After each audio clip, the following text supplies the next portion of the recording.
It's long past midnight, and I'm standing in the cold, empty kitchen again, staring blankly at the dial.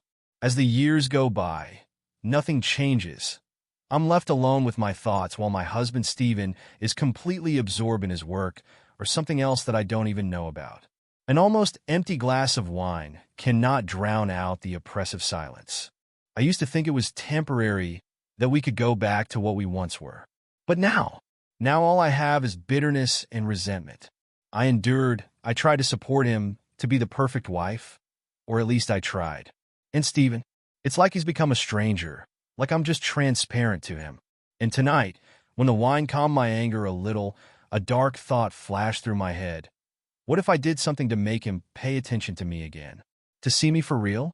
The next day, we gathered for the usual Sunday barbecue. Mason, Tom, and David, Stephen's 3 best friends, are also here. They laugh, they joke, as if they don't have a single care.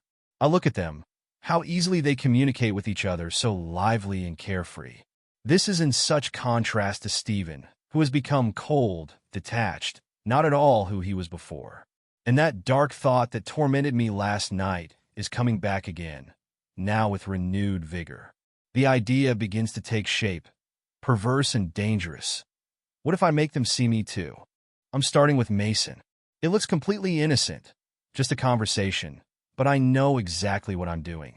I deliberately run my hand over his arm, holding my gaze a little longer than necessary. He's a little surprised, but he doesn't pull away. On the contrary, he smiles with that flirtatious smile that sends a long-forgotten shiver through his body. His reaction is mesmerizing, and I realize that I'm going to go even further. I just have to. Later in the evening, after the barbecue, Stephen and I fight again. Everything is in a circle, his eternal work, his excuses, and his complete lack of attention to me. I'm tired of pretending everything is okay, tired of being a patient wife. I can't stand it. I reveal my feelings to him, but as always, he just shrugs it off, as if I said something insignificant. It's like talking to an empty wall, and the more I try to reach him, the further he goes. When it's over, I'm already burning with anger, and I know exactly what I'm going to do. When Stephen falls asleep, I pick up the phone and text Mason. Something provocative, just to see how he would react. My heart is racing as I wait for his reply, thinking he'll just ignore the message. But this is not happening.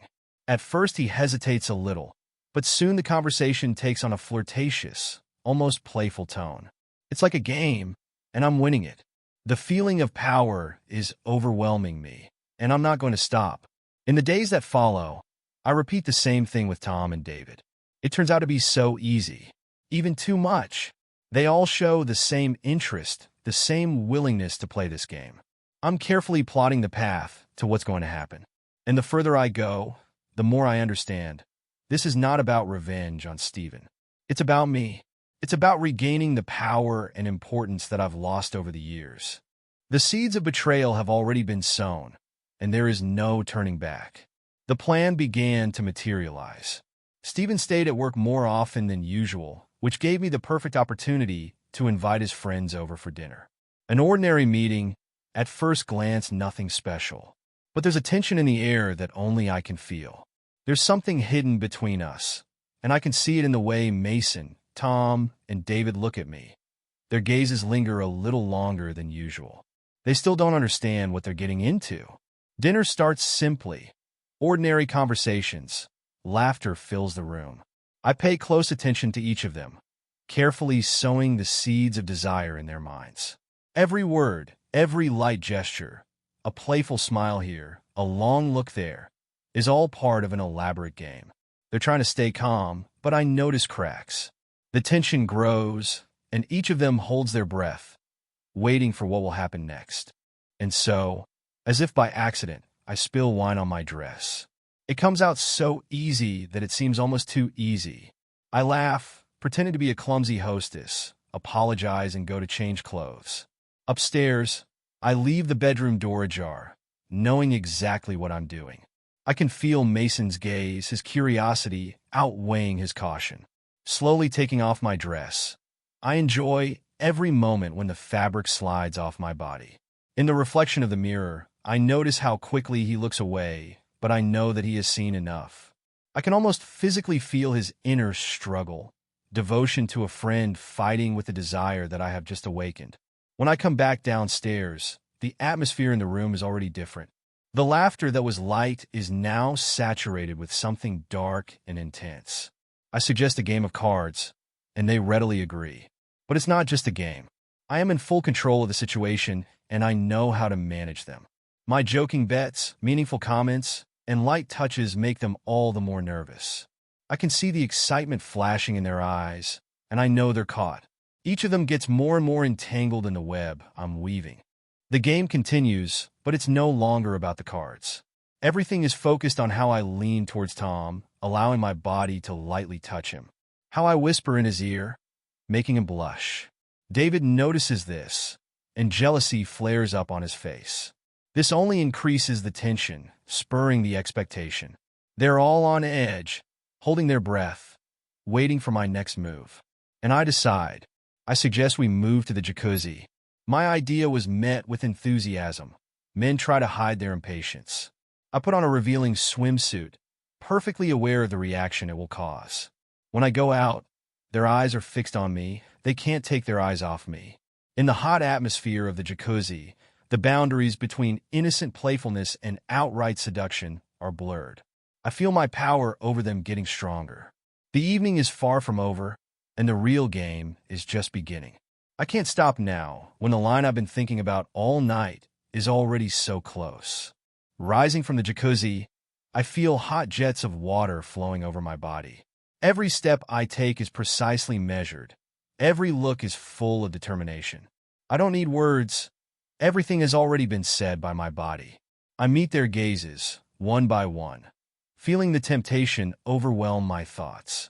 And when I invite them inside, there's something almost subtly alluring in my voice that they won't hesitate to follow me. Inside, the atmosphere changes instantly, from an agonizing expectation to something deeper, almost animal. We find ourselves in the bedroom, and as if an electric shock runs through me, the realization of what is about to happen covers my head. In one smooth motion, I take off my wet swimsuit and remain completely naked in front of them.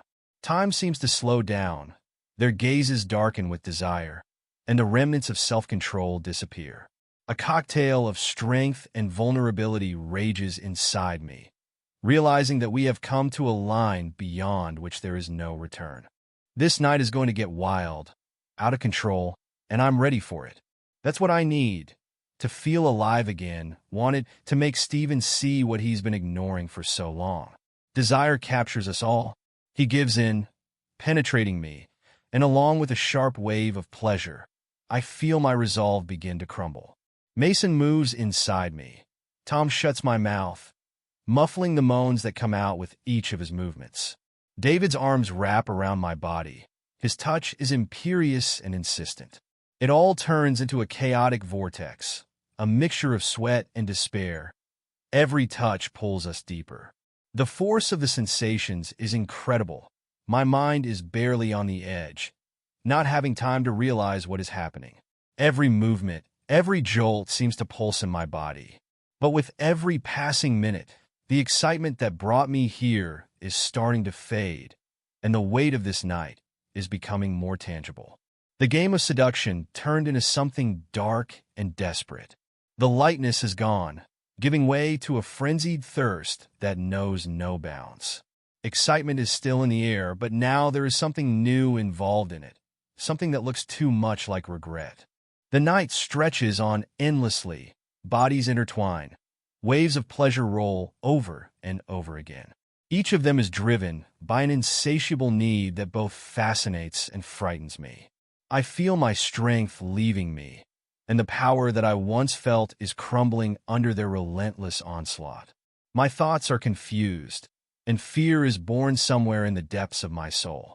I thought I could control the situation, but gradually I realized that I have completely lost control. The climax comes in the final frenzy, when all three of them simultaneously possess me.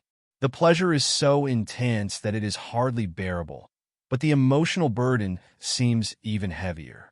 When it's all over, I'm left lying panting and exhausted, my body aching from what just happened. The silence, so heavy, as if crushing us all, is broken only by our ragged breathing. Slowly, the realization of what is happening comes, as a heavy blanket falls on me. Delight dissolves, giving way to emptiness, for which there is no exact name. They leave one by one, avoiding my gaze, as if they're trying to escape not only from the room, but also from what we have created. Mason first, then Tom and David, their faces distorted with guilt and shame. When the door closes behind them, a sharp pang of loneliness pierces me, and in the silence that follows, the house becomes unbearably empty. I am left alone, really alone, and the weight of my actions covers me like a huge stone. I head to the bathroom, hoping that a hot shower will wash away the remnants of last night. But the water only burns my skin, and no amount of trying to wash away the memories can erase the guilt that has firmly settled in my heart. This burden becomes a constant reminder that I have destroyed not only my marriage, I have destroyed something in myself that may not be returned. When Stephen returned home that morning, he was completely unaware of the storm that was raging inside me. I smiled, hiding the confusion that was tearing at me from the inside. The contrast between his trust and my betrayal was almost unbearable. I felt like a stranger in my own house. My heart was pounding wildly as I tried to behave as usual. But everything had changed, and only I knew it. Guilt began to devour me from the inside, corroding my thoughts. I couldn't look Stephen in the eye anymore. My touch became uncertain, and the old confidence dissolved, giving way to a nervous tension that I could not get rid of. Stephen felt that something was wrong. It was evident in his gaze and the questions he was afraid to ask. Every time he tried to find out the truth, I found excuses, stress, fatigue, anything to keep him from asking further questions. But the guilt remained, hidden beneath the surface, and I knew that sooner or later everything would collapse. The relationship with Mason, Tom, and David has changed irreversibly. The lightness that once connected us has been replaced by tense smiles and awkward silence. We avoided being alone with each other, and every day this tension grew, pressed down like an impending thunderstorm. We had all changed, and there was no turning back. I began to distance myself from my friends, closing myself in fear that someone would reveal my secret. Paranoia became a constant companion, shackled me, forced me to see the threat in every sound, in every look. I lived on the edge, flinching at any noise. Guilt and fear of exposure have permeated every area of my life. Stephen noticed a change in my behavior. It was inevitable. He asked questions, but I waved him off, citing stress and fatigue. Although he wasn't sure about my explanation, he didn't insist yet. But I knew it was only a matter of time before he started putting it all together. And that thought scared the hell out of me. My paranoia intensified when I received a text from Tom asking me to meet and talk. My heart skipped a beat. I was sure he wanted to tell me everything. However, at the meeting, he assured me that he was not going to say anything. Our entire conversation was saturated with tension, as if there were unspoken accusations and an overwhelming sense of guilt in the air. We broke up, but I left with an even greater sense of anxiety, realizing that we were all on the verge of a breakdown. Since then, nightmares have haunted me. Every night, I relive events that rapidly turn into vivid, frightening pictures. The people I thought were friends are now faceless shadows, their hands cold and ruthless. I wake up in a sticky sweat, and every time the line between dream and reality gets thinner. The feeling of guilt does not let me go even in my sleep, not giving me a single chance to escape from this trap. Stephen is becoming increasingly suspicious. He notices how I pull away, how I avoid certain topics. His intense attention turns into a shadow following me everywhere. I notice that he has begun to follow me. His gaze is increasingly lingering on my hands, movements, and words. Our relationship is straining, as if stretched on an invisible string. Stephen feels that something is wrong, but he doesn't understand what it is yet. Our home life is turning into a battlefield. Every conversation is saturated with innuendos, as if every word can become a spark for an explosion. At one of the dinners with friends, Mason, Tom, and David. The tension reaches its limit. I'm trying to maintain a semblance of normality, but the weight of our shared secret is weighing on each of us. Stephen is sitting across from me, his gaze boring into me, and the nervous glances I throw at the men only increase his suspicions. The physical manifestation of guilt becomes unbearable. Headaches, insomnia, and nausea haunt me every day. I try to appear calm and collected, but my strength is melting before my eyes. I am considering the possibility of confessing to Stephen in order to end this torment, but the fear of losing everything binds me with iron shackles. I keep lying, burying the guilt deeper, but it's slowly destroying me from the inside out. One day, Mason contacted me. He talked about his regret and guilt. He offered to meet to discuss what had happened. I refused. The memory of that night is too painful, and I'm afraid to reopen wounds that have just begun to heal. This conversation knocked me out of my rut. The realization that we are all suffering because of our actions drives me to despair.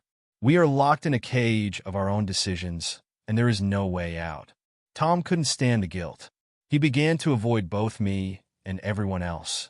His isolation increases my loneliness, making me feel the consequences of what I've done even more acutely. David, on the contrary, pretends that nothing has happened, but his behavior is becoming increasingly unstable. He starts drinking, and his guilt manifests itself in self-destruction. I watch his fall with a terrible sense of responsibility, realizing that we ourselves started this process of destruction. Paranoia overwhelms me. Anonymous letters are starting to appear in my inbox with hints that someone knows about our affair. The fear of exposure consumes me completely, and I live in constant tension. The walls around me are shrinking, and I feel like everything is about to collapse. Finally, Stephen decides to talk frankly. He demands an explanation, his voice full of restrained anger. I'm trying to deny everything, but I feel like my lie is bursting at the seams. Frustration and distrust grow between us like an impassable chasm. My paranoia is getting worse.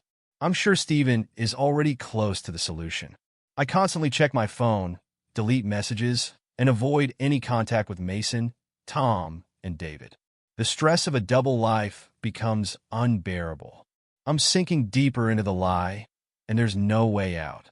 During one of our particularly tense conversations, Stephen finally makes the accusation of treason. His words strike like lightning, leaving me in a daze.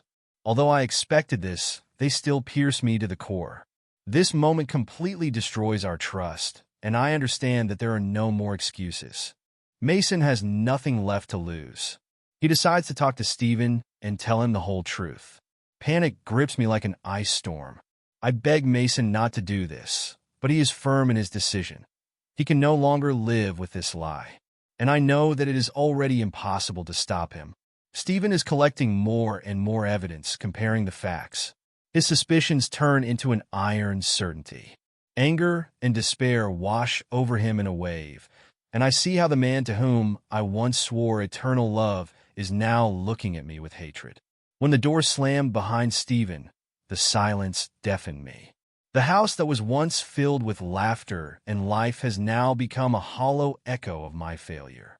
It was as if the walls had shrunk even more, bringing down on me the weight of loneliness and despair. The feeling of guilt was no longer hidden under a layer of lies and self-deception. It became unbearable, corroding me from the inside. I wandered through the empty rooms, feeling how every corner reminds me of the past, of moments when everything could have been different. Memories flashed through my head. Our first kiss, trips to the sea, evening dinners with friends. But now it all seemed far away and unattainable, as if it wasn't my life, but someone else's story, which I destroyed with my own hands. My phone was ringing with messages, but I couldn't bring myself to answer. Friends, once close, have now become a reminder of how far I've come. Mason wrote begging me to do something, but I knew it was over. Tom disappeared from my life a long time ago, and David, the last of those who tried to maintain normality, has now disappeared in his own self-destruction. I'm the only one left. Me and the void. It took several days before I decided to leave the house. Stephen didn't come back. His things were gone, as was he. All our photos together were removed, erased, as if I had never existed in his life. I realized that he had not only left me physically, he had cut me out of his world. Mason insisted on meeting me, even though I was afraid to look him in the eye. We were sitting in a cafe, but the conversation was not going well. He tried to express regret, but his words sounded empty. I didn't care. I could no longer feel anything but the painful realization that I had destroyed everything and everyone I loved. A few weeks later, that very last letter arrived. This time it was short and clear. Now everyone knows. Something broke inside me. Stephen published all his findings. Our story of betrayal became public. And now I was the target of condemnation, the object of gloating and ridicule. I couldn't live with this load anymore. One night, when the city was already asleep, I took the car and drove to the cliff where Stephen and I used to come to look at the stars. The wind was cold, but not enough to cool my burning pain. I stood on the edge, looking down at the black sea that was raging far below. Maybe it was the last act of control over my life, control that I lost a long time ago. But instead of taking a step forward, I took a step back. Not because I wanted to continue living, but because I realized that my departure would not fix anything. I am no longer alive for those who were dear to me. I had to continue living, carry this cross, and pay for my mistakes. I returned home. The house, once full of memories, has now become a prison where every moment is a reminder of what I've done. And I have to live with that. And that's where today's story ends. If you liked it, don't forget to like it and leave a comment. Your feedback helps the algorithms promote my videos. If this is your first time here, don't forget to subscribe to the channel. It helps me keep creating new stories for you. Thank you for watching to the end, and see you in the next video.